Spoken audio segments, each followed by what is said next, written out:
Hey guys, this is Russ and Ashley, and this is She Wolf Alchemy. And today we have another Questions Nobody Asked Us. So, questions that nobody asked us is when me and Ashley search around the web on different advice forums and randomly pick a couple of questions to answer out loud. Now, are these questions that people have asked looking for advice? Yes. Did they ask us? No. But we're going to answer them anyway. So, Ashley, you have the first question. Okay, all right. At dinner tonight, Mr. B and I entered a rather heated discussion on the nature of love and empathy. One of us believed that it was a learned behavior. The other believed that it was an innate ability. I'm terribly curious to know which opinion you think is closer to the truth and why. So, I think it's like a nature nurture Yeah. thing in some way. Like, well, especially when I think of like, let's see, the nature of empathy specifically on Hmm. that end. Like that is something that I definitely have I believe can be taught, but I do think there needs to be like a certain environment for it to Yeah. well, I mean, either there has to be a certain foundation in order for it to be taught, or even if it is taught, there has to be like a certain environment, I think, to like breed it, to like keep it going. Yeah. I'm saying? Yeah, no, I agree with that. To answer the question in general, I think that for most people, it is something that can be learned. I think that even like the way that I used to believe in loving was a very, very toxic, unhealthy way, full of control and possession. And I have been doing the process of unlearning that. And the way that I look at and see myself in relationships now is completely than how I was before. And I know that's just like, okay, but those are different versions of love and blah, blah, blah. But I think even if you can take that of being able to look at something very toxic and call it love, and then be able to learn that's toxic, that's not love. This is what love is. This is what love is. And be able to walk in that shows that there is some type of ability going on there where there's some evolution that if learning is implemented and the setting is right with the right Mhm. person, that it's something that, yeah, it can be learned. Yeah. Most things can be like learned or adapted around. We're not Mhm. usually stuck in any one way, or we're not usually, there's not many things that I think we're just born with that can't be either nurtured to stay or to go. Mhm. I guess, or nurtured in or out of us. That's Yeah. more. But the whole thing with it is the host has to be willing. Mhm. And I just Mhm. want to throw that out there for any person that hears this. And like, oh, so I can love them through this? No. Only the host has to be willing. You can bring love to a person, you can bring all good things, empathy and joy if the host is not willing. Right. They're like, I'm gonna teach love by being love. No, I mean, yeah, but Mhm. It does probably not mean get, that they will then become love too, or that they will yeah, give that love to you. it's an internal process, definitely, most definitely. But it can be taught. Still, it can be learned. Yeah, for sure, for sure. Okay. This one's longer, guys. So the title is I lied about my name and I'm scared he'll think it's a red flag. I, 24, am female, lied to everyone about my true name. And recently I started dating someone, 26, male, and I'm scared for the day he finds out. Backstory, almost 3 years ago, I moved to where I am now, about 600 miles from my hometown, without telling anyone outside for family. And I changed my name, although not legally, as I'm scared to offend my parents, as I know it would. I did this under the advice of a police officer after my stalker of 7 years wouldn't leave me alone despite multiple police calls and 3 restraining orders. Unfortunately, in Canada, it's hard to convict an individual of breaking a restraining order, so the police were unable to do anything. Because of this, they advised me to move, lock up my social media, and change my name. So I did just that. Because of that, I've grown accustomed to my new name. It's safe to me, and my old name is not. Everyone where I live only knows me by my fake name, except for 2 individuals who were meeting my family, so I had to explain myself. However, I'm scared to tell the new guy. I know it will come up as I have a matching tattoo with my father and both our names are on it. I'm scared he won't believe my story, as many people have not, for the fact that my story seems so outlandish and sometimes that only happens in TV, and will think of me as a liar. Any advice, maybe comfort, and any thoughts or opinions would be greatly appreciated. Yeah, I really don't think this is as big deal as she thinks it is. You gotta change your name for safety to keep yourself alive. I think people understand that. I don't think that's necessarily going to be as big of a deal as you think it's going to be. Um, and I even think to myself, like, because I go by Rest on social media, right? Anything online, I go by Rest. Rest is not my real name. The reason I go by Rest is because my real name is very specific. If you Google it, it's only three of us. Only three of us gonna pop up. Like it's gonna be very easy to be like, this is the one. Everything, right? So I have always gone by Rest. And I know like when I was in a dating app era and I was like swiping, I went by Rest on there too. And I would go on a few dates before I'd be like, oh yeah, by the way, Rest is a nickname. And nobody got mad. It wasn't a big deal. And I was doing that just because I didn't want my real name out there. Like literally that's my only excuse. You're doing it because you have a whole stalker that breaks restraining orders. I think you good, mamas. Right. No, I agree. And I think this is also one of those situations where it's like, if they can't be understanding to that, then do you want to continue to see them? Like if it's something that's like exactly what she explained, or even if it Mhm. was like, yeah, I go by Sasha online because that's just my online personality. I don't know if that's how you live your life, and this person that you want to date doesn't like that, then you might want to find that out so that you can do whatever you need to do. But um it sounds like there's like a really great sound explanation that's not weird or creepy or strange at all. Um, if he thinks that's strange, right? Because unfortunately, plenty of women get stalked all the dang time. So that's not even like an unbelievable scenario, unfortunately. And someone who is not aware enough to know that, I mean, is that who you want to date? That's all. So that's part of it too. Yeah. So advice, tell him when you feel comfortable enough to tell him, and then go about your life. It should not be a thing. And if it is a thing, kind of like Ashley said, reevaluate if we really want to be with someone who can't understand having to do things out of safety. And until you are no longer a stranger, it was not safe for me to tell you my real name. The next one. Recently, a young lady did 10 hours of film showing her walking down the street and being approached by various males. The heading of the video was that she was being harassed and threatened by them. Most of the guys didn't seem anything like that. One TV host was berated by the net for saying that. Ladies, when you're out and about, do you feel harassed and threatened by guys trying to come on to you? Moreover, how and when would you like to be approached?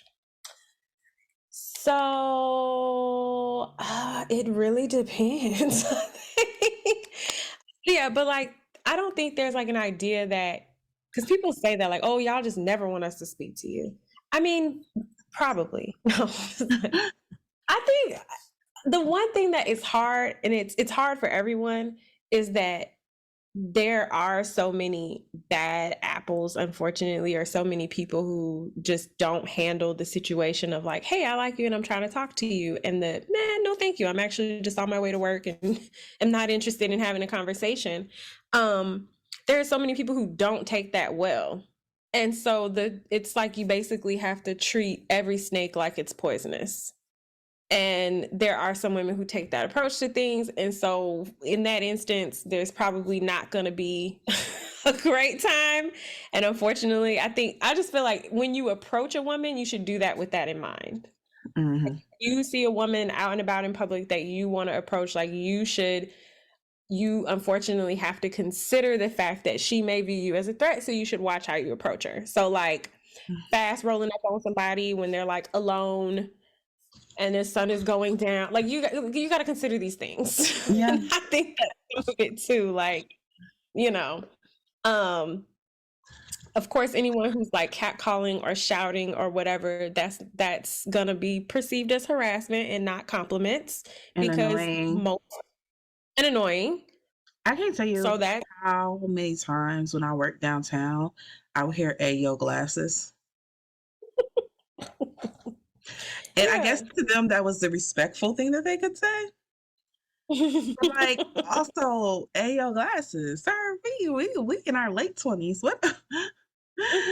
You, the man to the right is definitely somebody's grandpa. Why are we saying "Ayo glasses"? So yeah, but other than that, I think yeah, women just want to be approached comfortably and safely, and they'd like to the freedom of knowing that if they don't want this interaction or they want it to end, that it will end. That's that's all we really want. It's like I don't mind you approaching, but if I'm not interested, I'd rather you. I want to know that you'll go away and not be And weird about it. I personally am fine with being approached when you know how to say handle no. When you can handle rejection. I like to be approached by people who handle rejection. Not because I plan on rejecting them, but if you are someone that I'm not interested in or I'm taken at the time, it would be nice to know that this is an interaction that I can leave away from in the same mood that it started in. Mhm. But in regards to like actual like how in the actual way to be approached, um, softly, I guess, Gently, gently. I really there's push no with caution. to be like I just nothing that startles me because even if you find even if you that guy, that's off-putting. Yeah. Off-putting. Read body signal and body language. Like when you're like, "Hey, how you're doing? Does it look like I'm already trying to leave the conversation?" I don't know if there's a perfect way to approach. Maybe text message. I don't know. Like if you already got I my mean, number.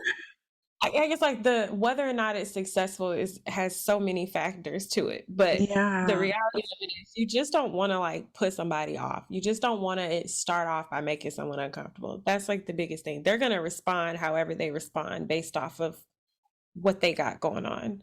Cause I know even for me, like there was a time in life when I was like mean for no good reason to people who were like trying to approach me. Well, it wasn't for no good reason. That's not true. I was young and I remember my high school boyfriend, he was very like he expected me to be harsh towards men who tried to talk. Like, you my girl. You need to tell them, like, no, back the fuck up. Oh, Like, he was a down chick. He was trying to yeah, it prove had to be like real. And so, but it was just like ridiculous. I don't know. One day I was just like, I could just tell people, no, thank you. Like, I don't have to be like, get the fuck away from me. Like, why are you being, why are you being mean? But also, even with that approach, though, when you say, oh, no, thank you, people be like, but why? And they think that it's open and invites conversation. And then that's not okay. That's a problem. But I can say, I know for me, like, yeah, I had a point where it was just unnecessary, and I had to realize, like, you don't have to be mean. They're just trying to get to know you. You're attractive. You're out and about. There's no reason to be mean to people. yeah, that why part. That why part. Especially if I don't know you. Right? Like, what are you gonna do? How are you? What are It's you? What one are what? thing if we kind of know each other. I can understand it then, because it might be like, oh, we spent all this time together. I thought we were flirting, blah, blah, blah, blah. Why? Am I getting something wrong? Cool. I understand that. But you're a random man at the gas station bothering me while I'm trying to pump this expensive ass gas.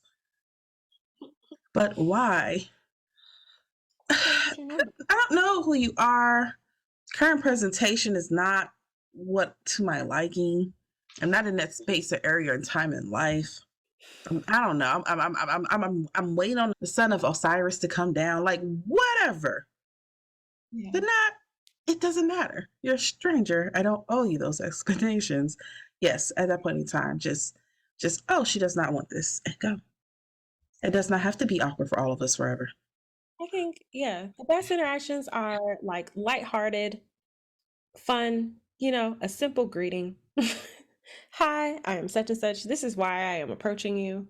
Would you like to engage in this type of interaction with me? I mean, some variation of that. I think it's pretty, you know, even people who tell a joke if you're funny, that's a good thing to do as well. Some of the best interactions, I've had great interactions that didn't turn into nothing because heck, I was with someone or whatever happened, but I still remember them and appreciate them. And if I had been in a different place, it would have worked.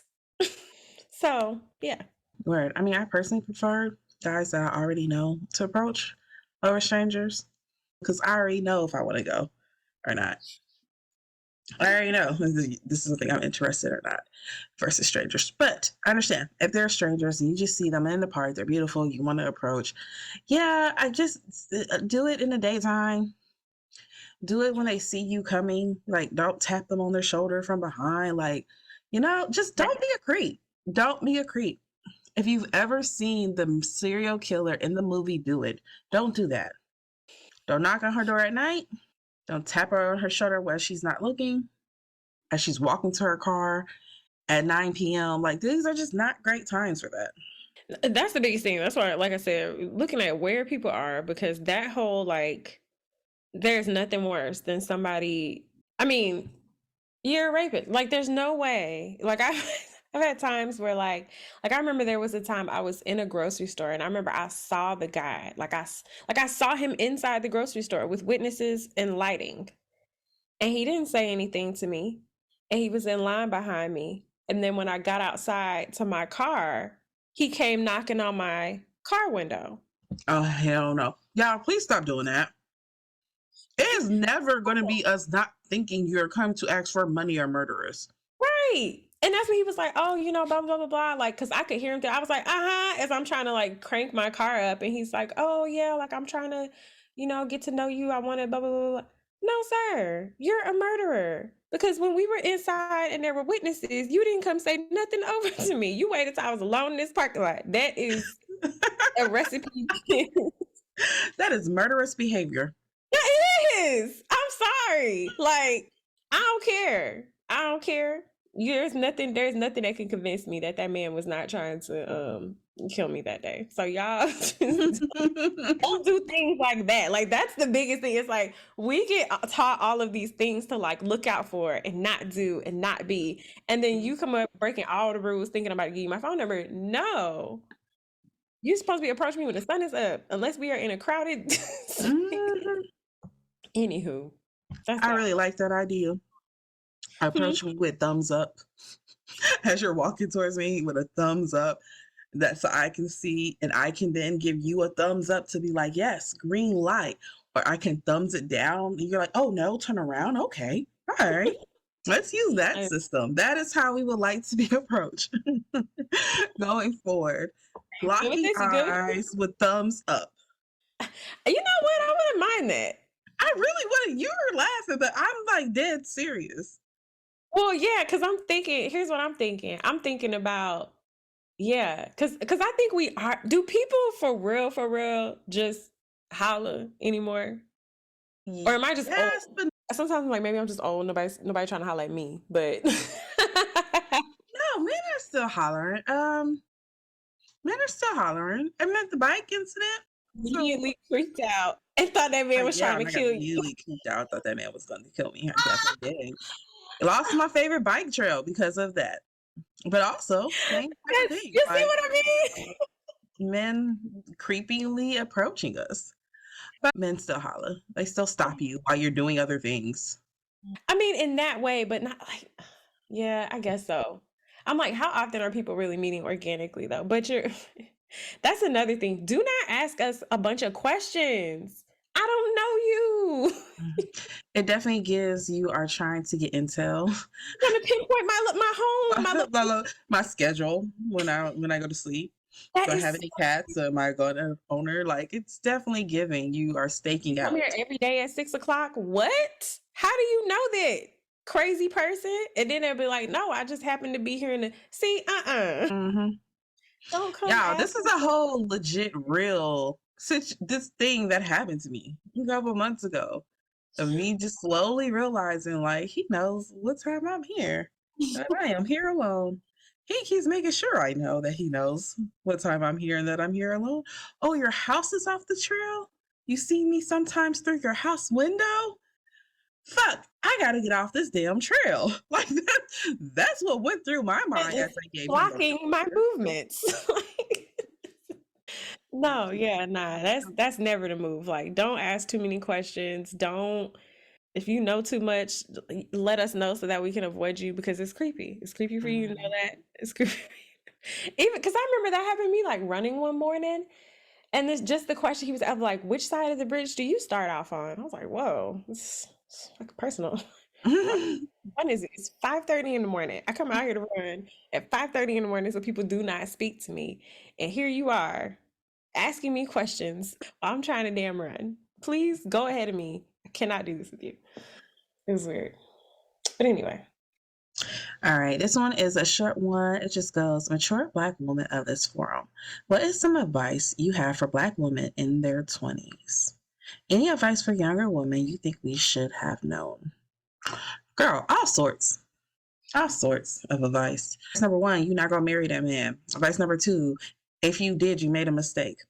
Advice number three. That's terrible. Oh gosh. Okay. Advice number three. That was personal. That was personal, y'all. Ignore that. But no, yeah, one, life isn't over after your 20s. I think that's the biggest thing. As fun and dynamic as you think your 20s are, also think of how like broken and sad some of those parts are. And usually in your 30s, you get to fix those broken, sad parts. If you did it right, you get to come back and then fix a lot of those broken parts. And the type of fun I am having now in my 30s, again, I'm only 31. I'm gonna be 32 this year. I'm gonna be 32 in May. But the type of fun I'm having now is a healing type of fun. I don't know if there was like healing fun. In my 20s, it was just fun. It was recklessness. It was shenanigans. And like because of the people that are still in my life, yes, shenanigans do happen. But I'm having a lot of healing fun where like I go out and I have fun and then like I feel better. I don't wake up feeling worse. I don't regret it in a couple weeks. The changes that I made, the small changes I made in my 30s, I still struggle with self care. That's just not my big point. I kind of just need someone to come and force it upon me at this point. But I'm so much better at it now. I listen to my body more. Yeah, life is just so much more than what's happening right now in your 20s.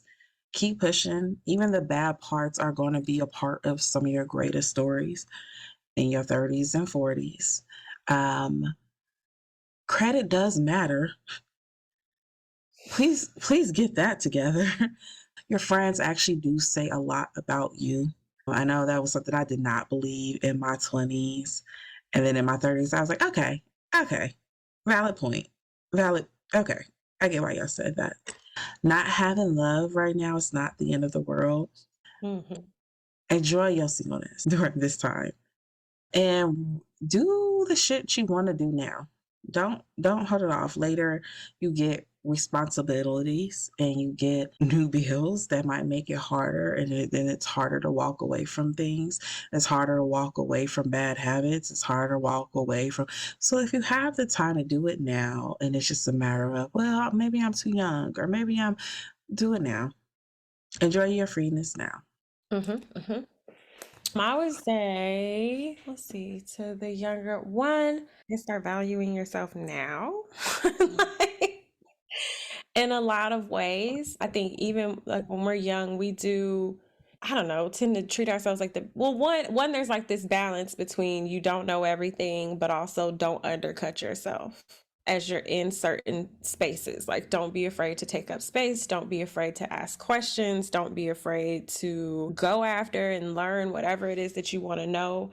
Kind of like Russ was saying, like, definitely do not put things off. If you can take steps towards something you want now, begin Yeah. to do that. There's literally no reason that you have to wait until a certain age or a certain phase to do most things. So that's a big one. take risks. Take some risks.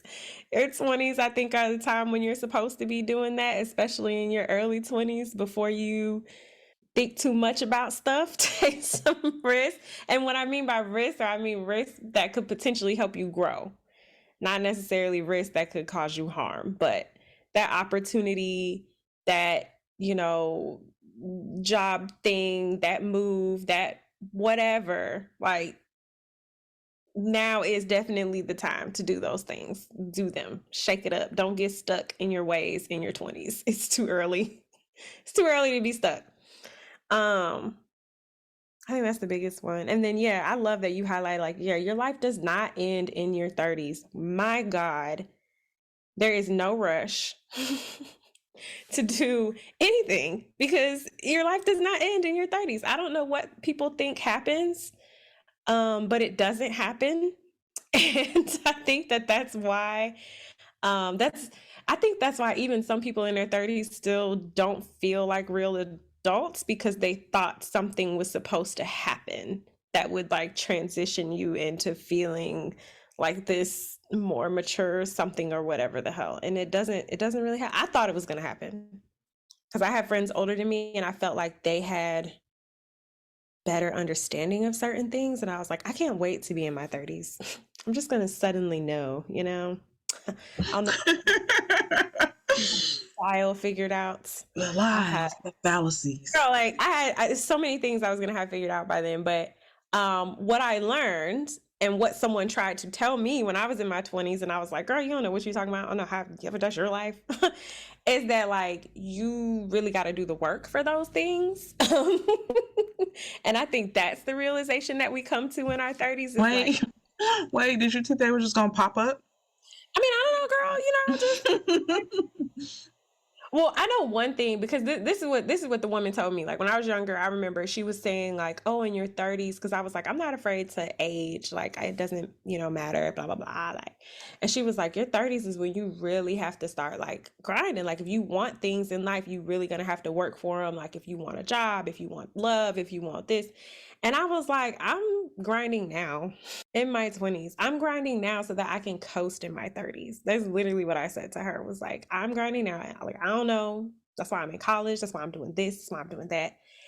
And yeah, I now understand what she meant in a very different way of like, no, at the end of my 20s was where the path ran out. The path that was set of whatever the right thing. Man.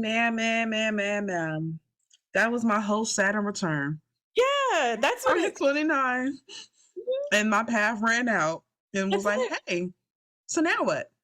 And that's the real work. Since you're so smart with your little degrees, now what?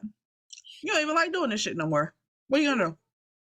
That's the real work, is realizing that like, oh, if I want to get to this thing, like I have to plot the course, I have to execute it, I have to get like that's the work. It's not like, that's not to say I didn't hustle in my 20s, but it was not the same type of hustle. I was following more so I was following the path I thought, and there was nothing wrong with that path, but it ran out.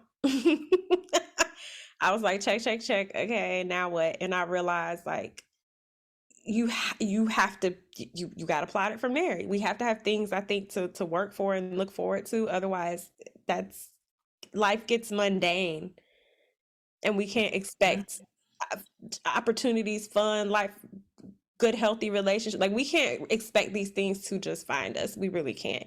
We do have to actually do the work to make them happen in our life intentionally. So that's the thing. Life doesn't end in your 30s. It gets more, gets some layers to it though. But yeah. Yeah. All right. So let's go to the next question. Okay, this one's a long one. Does anybody ever feel stuck in a hole you can't crawl out of? I have always desired to find true love my whole life, someone to spend my life with, and I found it. I really did, but we broke up. That was in 2016. I want to move on, and it's not that I'm stuck on him or obsessed with him, because I'm not. My problem is that he was basically the equivalent of my soulmate.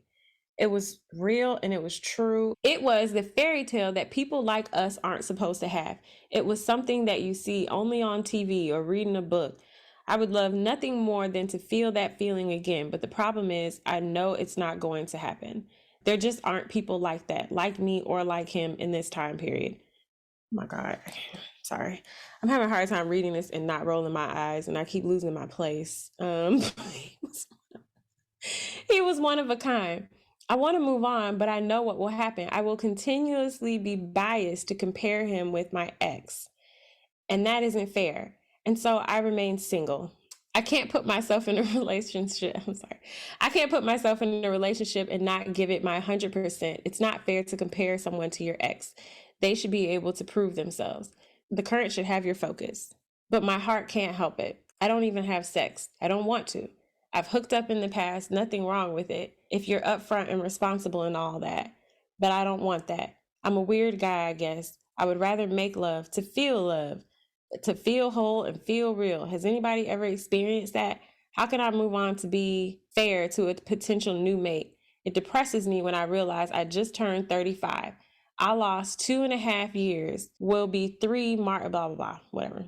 Lost some years of my life because of COVID. Before I lost over a year from my birthday, I didn't get much time for true freedom between that and my cousin's murder. Okay, all right, we're going to just... Do the last sentence. How can the best feeling in the world actually be my curse? Can the curse be broken? Can I learn to love again? Okay, yeah, because that was a lot. So You were struggling. You were struggling over there trying to read that. because one is tiny and Yeah. and I kept kind of, Yeah. but also at some point it was too much. Like, sir, it's okay. So one thing I would say is that this mindset is definitely going to keep you single forever because you, I didn't even, y'all broke up. I Mhm. don't like I don't how much can you romanticize something that didn't work out? Like, let's, like, at some point you might need to clear off them rose-colored glasses and actually really look at whatever it was.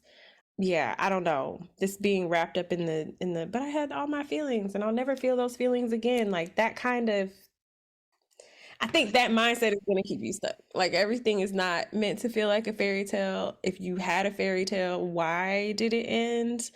Fairy tales are not real. So we kind of got to be like on that. I'm just like, inject some reality in this situation. But the other side of it, of course you can find love again. You're not looking. You literally, I think that's the thing. I feel like you've literally set yourself up to believe that you had the perfect thing already and it was gone. And now there will never be anything else. And so if you're going into things with that mindset, if you're going into things trying to already, I'm not trying to compare, but this person that I'm not with for whatever reason, oh, they were perfect. Y'all weren't perfect. That's why y'all not together. So I think you should. I think I, like, halfway through reading it, I lost something along the way and was like, bro, it's not that. It's you're not even trying. You are stuck in a hole. Because I really think the best way to get out, I mean, yes, you are stuck in a hole. You don't have to be stuck in that. You can get out and try to get to know new people. There are great people out there. You just don't know them yet.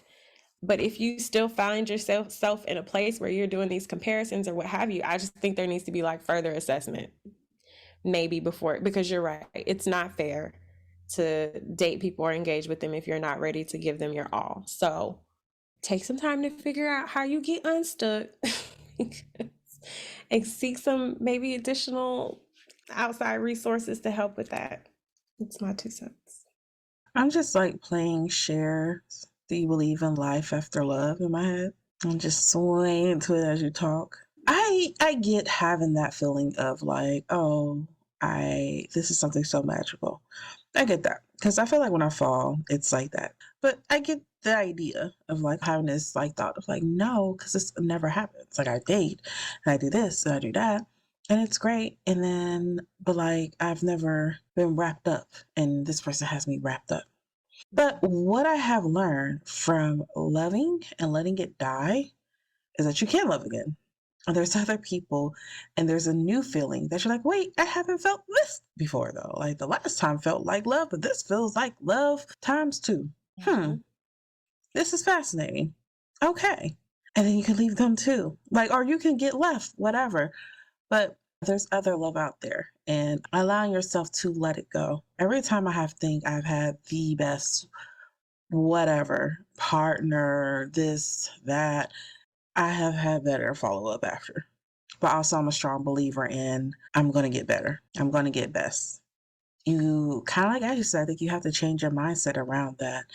There is life after love, but there needs to be a letting go. And letting go, you don't have to let go of your memories per se. You don't have to let go of that feeling per se, but you do have to let go of the idea it will never happen again. You create your reality.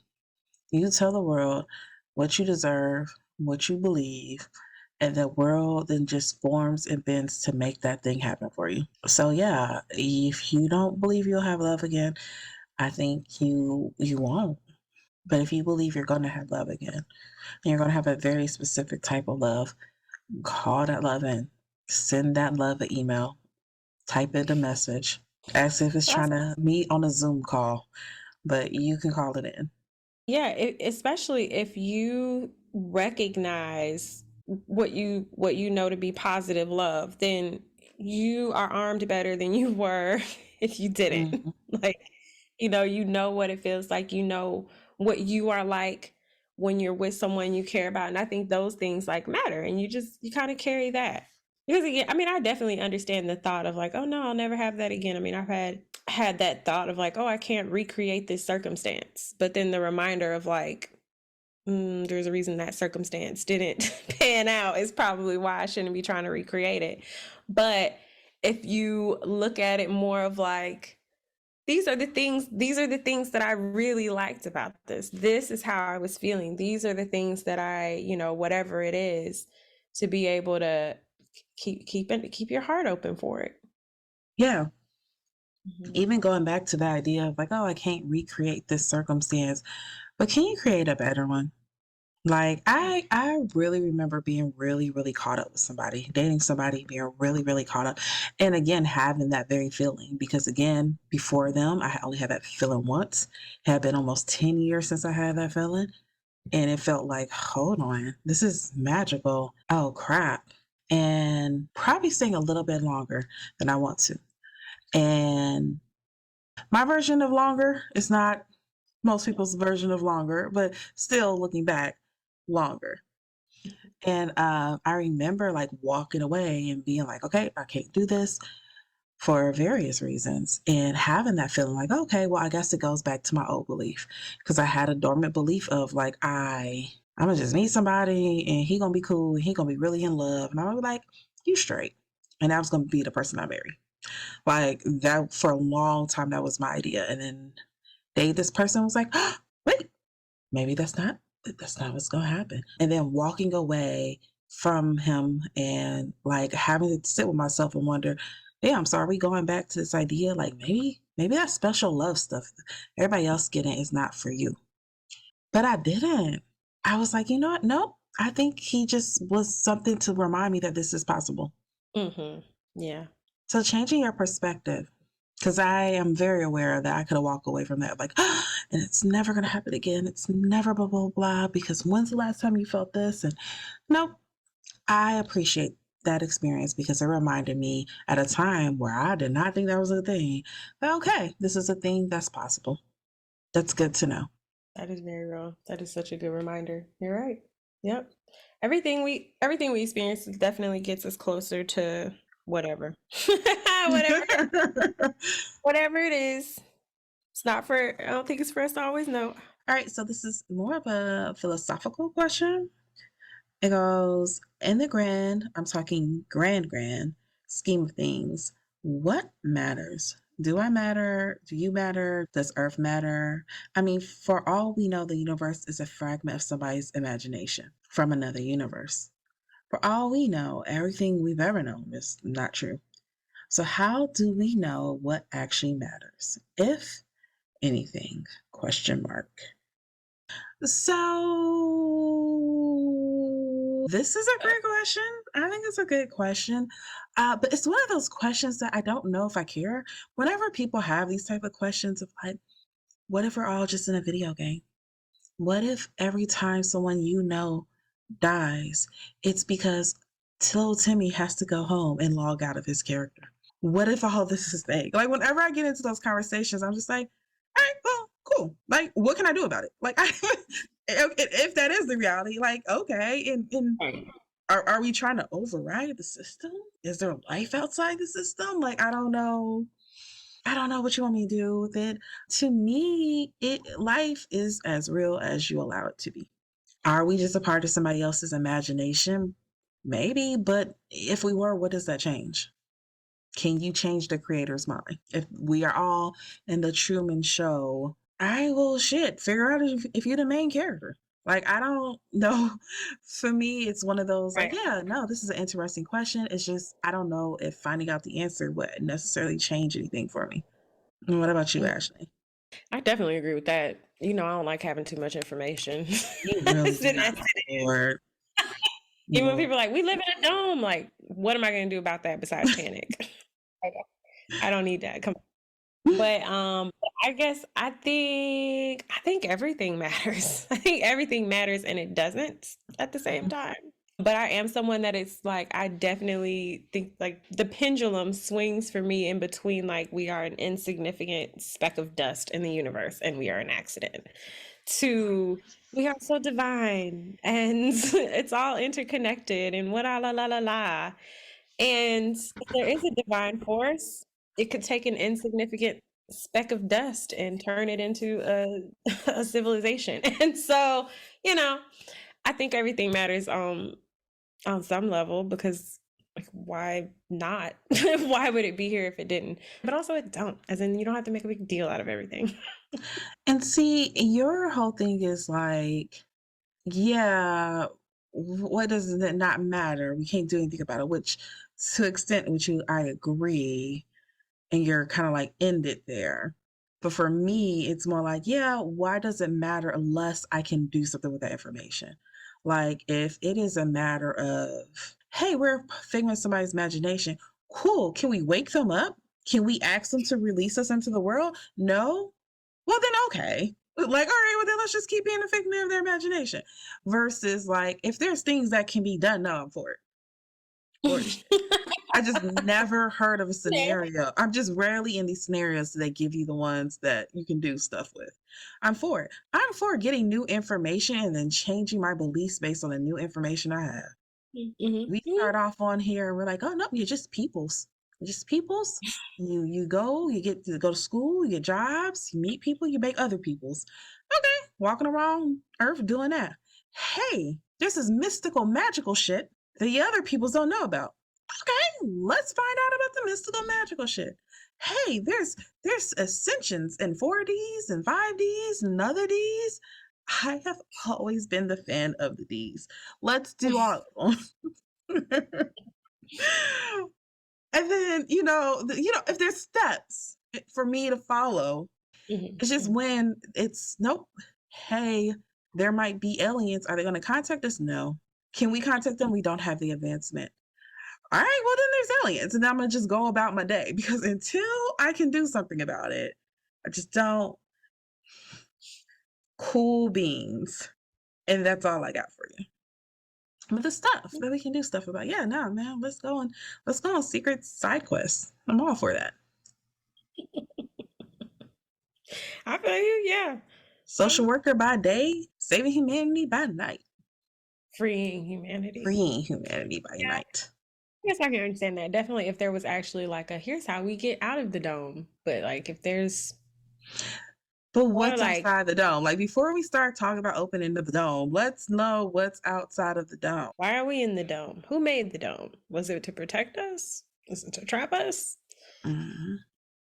I don't know.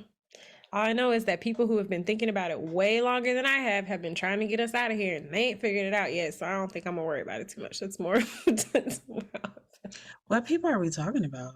there are people. Who are these people? Hold on. This got interesting. Who are these people? there are Okay, what are we getting out of? The dome that we are allegedly in, that some people believe we're Oh, in. that's Some a real people one. actually, yeah, there are people who actually believe that we live in a dome, especially like Okay. flat earthers. Oh, is that what the flat earthers think?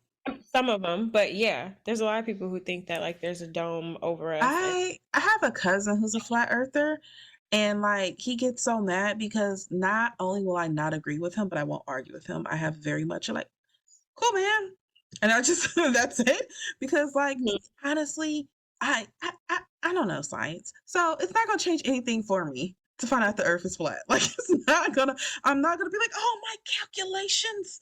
Like it's not.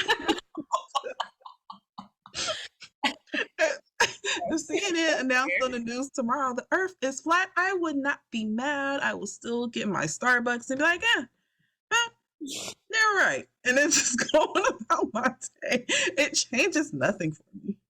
Oh my gosh, that's not your calculations. I mean, it's so weird to me that that's the thing that we really have like beefing on the internet because, like, even if they right, y'all, if you're not a scientist, you're just Deborah who shops at Target, who's in accounting. How does that change anything for you? Oh my god. I mean, I feel you. Nah, I feel you. I don't argue about it. I'm curious about the theories. I hear I them. I'm like, love okay. all the theories. What? Mhm. I love all the theories. I love when people have these, like, I was watching this movie earlier today and it cracked me up because it's such a theme in the 90s of like the prophecy foretold about the chosen one. And I'm always just like, oh, yes, let's find out about the chosen one because it's never the person we think. It's never like, again, the girl that was perfect, that everyone knew was perfect and they got rewarded for being perfect. It was always on some like, what's that girl's name? Anne Hathaway. What was that? Sister Diaries? Princess Diary shit. Some girl, Oh, wild, bushy hair, big eyebrows, wearing overalls, has no friends. mhm. They gotta do a big dramatic makeover. They're like, act. Not pretty enough for her destiny. We gotta. You gotta be pretty enough. You gotta be pretty for the destiny. Okay? We gotta get you some surgeries for the destiny. Okay. And but no, I really do love those type of stories because especially when I work with a lot of clients, I like being able to use those type of stories to be like, yo, the reason you were telling yourself it can't be you is not how these type of stories usually go. Very true. Very true. I think the stories would be over very quickly if it was the perfect person who was perfect and everyone knew they were perfect and they were Yeah. given this great destiny to keep going on being perfect. And we talked about this in our destiny episode too, that like sometimes a part of like you growing like a part of the journey is you like learning certain things so you can be in a place to receive what is Yeah. on the other. So if you started off perfect, what's the fun in that? Yeah. What's the journey in that? Yeah. The growth, the process. So, yeah, that is all the questions we have for today's episode. Follow us on Instagram at She Wolf Alchemy, or if you don't want to reach out to us, you can at Gmail at She Wolf Alchemy Podcast at gmail.com. Head over to Apple if you are listening on Apple Music and give us some review. Give us some reviews with words. If you're following us anywhere else like Spotify, make sure to subscribe so you can hear the latest episodes. And you'll hear the sound of our voice again next Sunday. Bye.